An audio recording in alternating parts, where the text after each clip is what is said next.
Every nation obviously has a right to try to boost its economy, but there are guardrails that have been put into place so that some of those efforts don't come at the expense of other countries. Unfortunately, China has taken all of those guardrails off, and unfortunately, that's come at our expense. It hasn't been a win-win in the global economy. No, the thing is, it's what I find interesting sometimes when it comes to Western media and how they cover this stuff is how it's like China came and took the businesses or took manufacturing from America and was like, okay, we want it. Didn't take it. It's you. It's your citizens. It's American citizens. American business people who took their work or who took their manufacturing to China. But again, I don't know what is it that people find it so hard to swing, or how can I say, like swing for the top fruit. It's so hard to imagine that, yeah, like the guys on top are actually the reason why that this crap is going on. And the reason why there's also all these environmental laws and all these bureaucracies is because it's it's them putting a guardrail in the economy that shit that there's no going back. Because going back means less profits for them. It's not China. China just tries to make itself favorable at the expense of its own people, not at the expense of American people. And it's Chinese business people doing it, and the government. Same for your government, which made that call to make it easier for businesses to do that. China did not do anything. This is a case of swinging for the lowest fruit because it's easier. Most people understand it. It's easier to digest. But the truth is, that's not the case. I don't think China did anything other than just make itself attractive for business. And guess what? We all came flocking.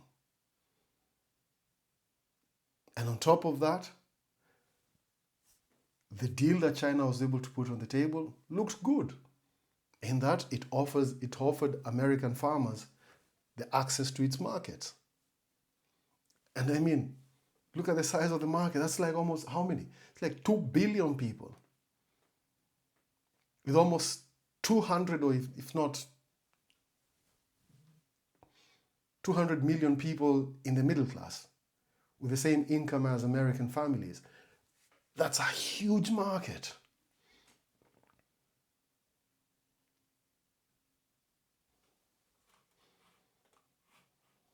Economy.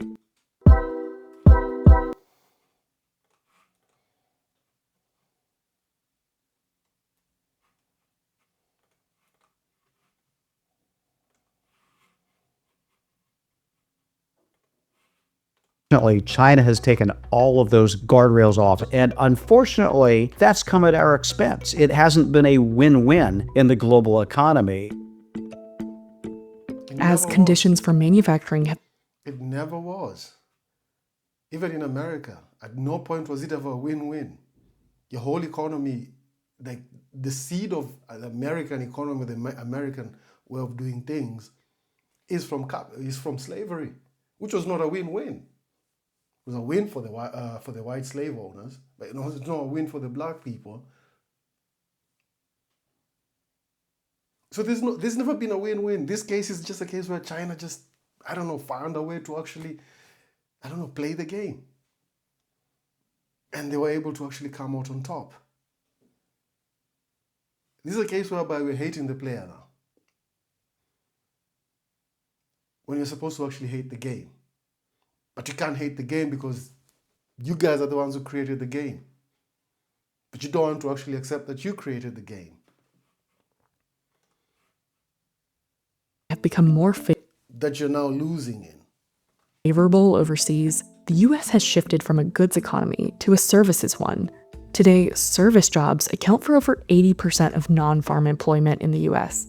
President Trump And that's about to end because of AI. has claimed that new factories will bring more jobs to the US, but economists are divided over whether a manufacturing renaissance More factories will not bring more jobs to the US. More factories in the US means more robotics. And most of those robots are going to be made in China. And even if they're made in the US, somehow China is going to find a way to profit from it. That's how China has managed to put itself. It's managed to jam itself in the middle of everything.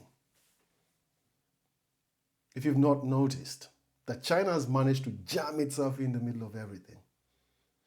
And it's not even it's managed to jam itself. It just made itself attractive. That people just, I don't know, decided to jam China into their own economies. Look at even Africa. China is like, hey, here's attractive loans and attractive terms. Good. Just jammed them into the economy. All other countries, go to Europe, Italy, jam them into the economy. Germany, jam them into the economy. Then when things go south, that's the time you're like, look at what China's done. No. makes sense. I don't see the tariffs bringing manufacturing back to the United States because what the president is talking about, I assume, are manufacturing jobs, not just manufacturing factories. We're talking about jobs. The problem is that most of those jobs were lost not because of trade. They were lost because of automation. Yeah. And some manufacturers are facing challenges finding workers, let alone skilled workers. Currently, there are over 400,000 open manufacturing positions in the US. Because working in a manufacturing plant is not a promising career anymore. Not after you've seen a whole arm of a robot doing what it is that you can actually do in a different country. Knowing very well, all it has to take is your employer to have enough cash flow or be able to access good credit and get that machine or get that arm robot from KUKA. Or it's called KUKA Robotics, from either Germany or from China. That's all. So of course, it's not a promising career. So why would I even invest time to actually learn how to, I don't know, file a screw or do something like that? So I don't see a lot of evidence that Americans are clamoring for these jobs, which makes sense because your average manufacturing job doesn't pay as well as your average service sector job. President Trump has Even if it paid well, it's still not a promising job prospect. It's something maybe you can do for like a year. But it all depends on your employer's cash flow and how quickly and how much access they have to robotics. has touted tariffs as a mean to boost goods production beyond tech. But the debate is ongoing on whether tariffs can turn back time. You can probably find individual examples of tariffs being a success for particular businesses that you block out foreign competitors so they get to expand production, raise their prices, and it's a win for them. But overall, the context of the broader US economy, I think it's clearly a net negative.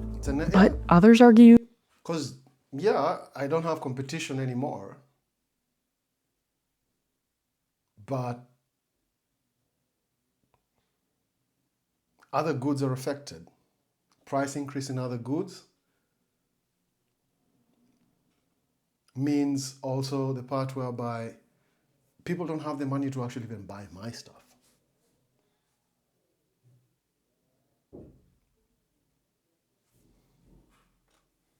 that tariffs could bring back American jobs in some industries and revitalize factories closed due to offshoring. I used to believe so. I thought that tariffs would actually bring back jobs. That was before I realized that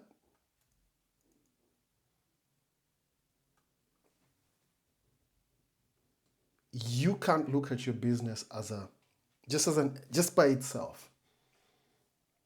You have to look at your business as part of a whole micro or a whole macro system that's affected by the price of bread, that's affected by the price of energy, that's affected by even, I don't know, price of throwing trash or disposal.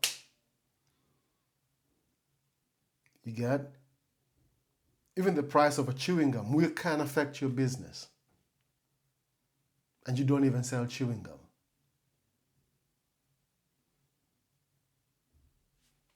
Because it all comes round. And especially if prices of things which are essential in our day-to-day living go up, whatever business you're in, you're going to be affected. A responsible and strategic use of tariffs is important for the success of manufacturing policy and bringing some jobs back to America. Tariffs alone will not do it, but our companies are not operating in a vacuum. As for Guardian Bikes, it says it's not waiting on policy and is continuing to bet that made in the US is not only possible, but advantageous. Today, its Seymour facility employs 250 workers, with plans to hire more as it scales up production. Even if it's not necessarily cheaper right away to make something in the United States, we think it ends up being a competitive advantage for us to do it. And we find that those competitive advantages often outweigh a little bit of a cost increase. It's exciting to prove that it's possible and to do something that hasn't been done here in so many decades. Sometimes there's a reason why. But again, one thing I like about Americans is they're defiant. And it's one of the reasons why a lot of inventions come from there, which is actually very, very good. The only problem is,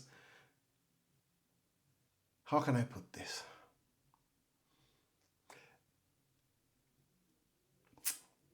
They expose themselves very, very, very large, in a very, very big way, especially when it comes to dealing with China. And this is a relationship, or this is an entanglement that they can't really entangle from that easily. And it's not only America, it's pretty much the rest of everyone else in the world. Like, they're all connected to China.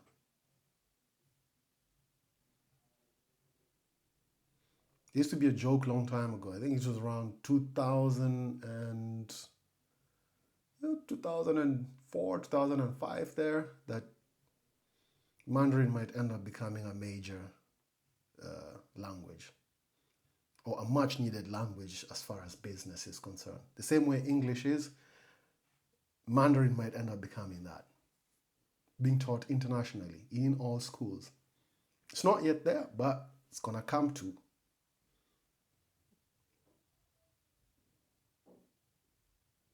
Because it's going to become inevitable that China is not to be avoided or can't be avoided.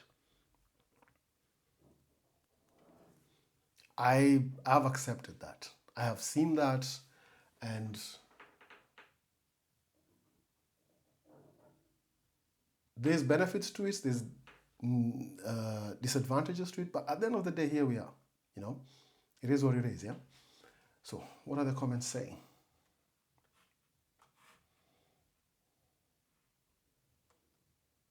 Yep, nobody took US manufacturing away from, nobody took US manufacturing abroad. US CEOs and corporations moved the companies abroad for cheaper labor. What's stopping companies from bringing manufacturing in the US? Having to pay a livable wage to the local population. Yeah.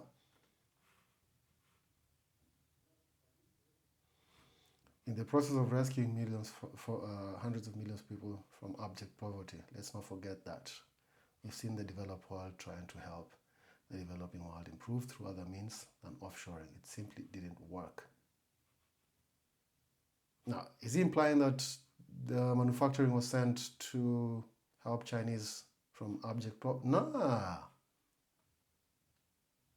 China just made itself an attractive place to actually do it, to actually manufacture,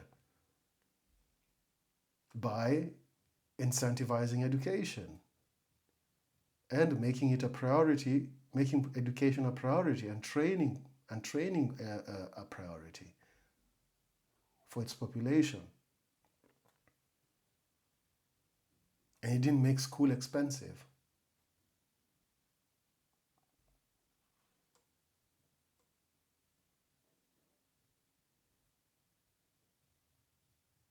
Yeah, true. While you hailed and enjoyed the much lower prices that move resulted to, don't pretend that consumers played no part in it.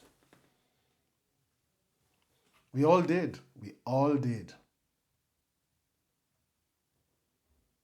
Yep, as I was saying, the corporations move manufacturing to maintain profits and margins to improve them. Products are less in quality today compared to your grandparents' furniture from IKEA. Computers have to be recently replaced and can't run the operating software that they were installed with after a couple of years. Programs are now all cloud-based, so you don't technically own software. Yeah, and that's where we're going. Same, it's a case whereby the whole point is they want to make it that you, like physical items, you don't really own them. A good example is, let's say, farmers. Farmers have like these huge tractors, like massive rigs. And the amount of software in that rig, even after buying it for almost $500,000, they're not able to do anything to the tractor. And if they do anything, or even they try to tinker it, it makes the warranty void and might even end up in a lawsuit. So it's and guess who does that mostly? It's mostly Western companies, and they do it to their own population. So a lot of this, you can only just say it's all things that just happen, or things have been happening, how can I say, secretly, or underneath this whole mess that just rise to the top, and you realize, yo, how did this happen? How the heck and when did pretty much all manufacturing and businesses just decide to go to China or come out of the States? You get? It's the same way as how all of a sudden so many IT jobs are leaving America, or are leaving the Western countries, ending up in India. And you can't say Indians are taking your jobs. It's just the part whereby India made it more attractive and made school for IT and technology and training its people easier and not expensive, and made it more attractive for them. And guess what? There's a lot of people there who can develop software, and they're being paid peanuts, and they're able to do almost similar job as someone in America.